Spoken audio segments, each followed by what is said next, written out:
Jai Hind students, I am Kanchan here, your English teacher. Now, I am here with the chapter 8, Reach for the Top.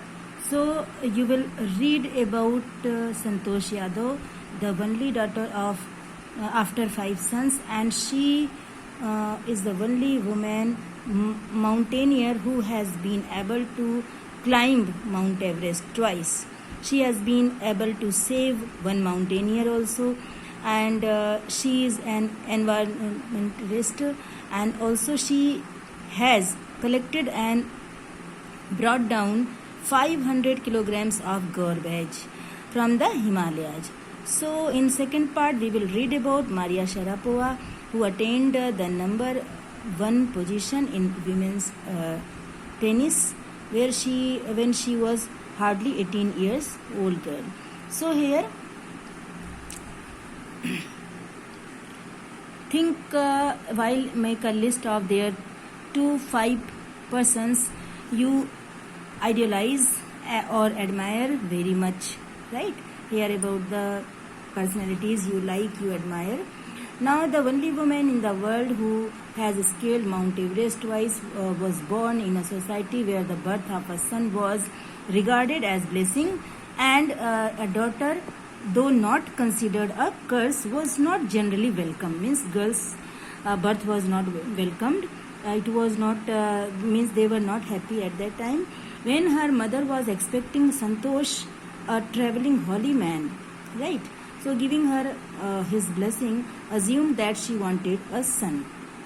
But to everyone's surprise, the unborn child's grandmother, who was standing close by, told him that they did not want a son. They wanted a girl. So when the holy man, he wanted to bless her mother as to have a son, but her grandmother said that they wanted a girl. The holy man was also surprised, because it was not there at that time that anyone would be there having a girl child. Nevertheless, he gave the requested blessing, and the destiny would have it.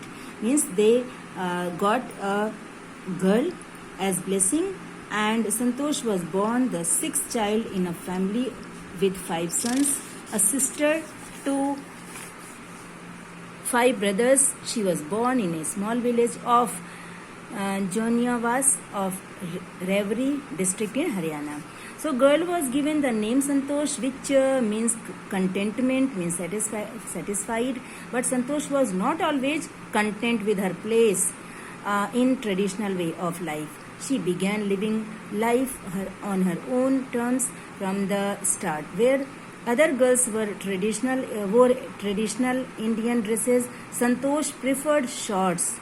She would not wear long dresses like salwar kurta and like long frocks.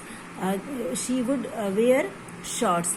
Looking back, she says, now from the very beginning I was quite determined that if I chose a correct and a rational path, the others around me had to change, not me.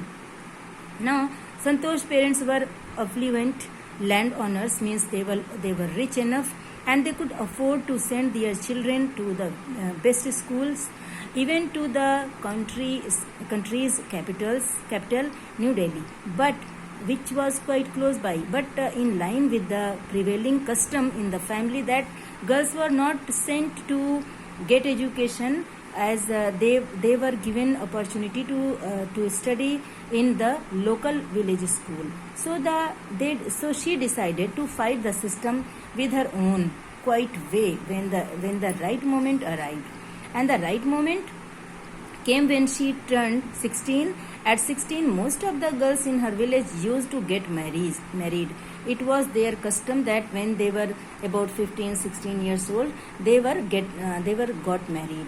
So Santosh was also under pressure from her parents to do the same. A marriage as early as that was the last thing on her mind. She threatened her parents that she would not marry if she did not get a proper education. So she left home and got herself enrolled in a school in Delhi.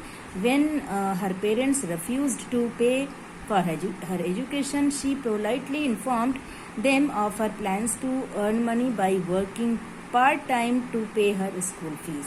Her parents then agreed to pay for her education. So it is her determination that she whatever she wanted at that time she had done. It was due to her determination. Okay students, I will continue from here. Paragraph 5. Jai Hind students.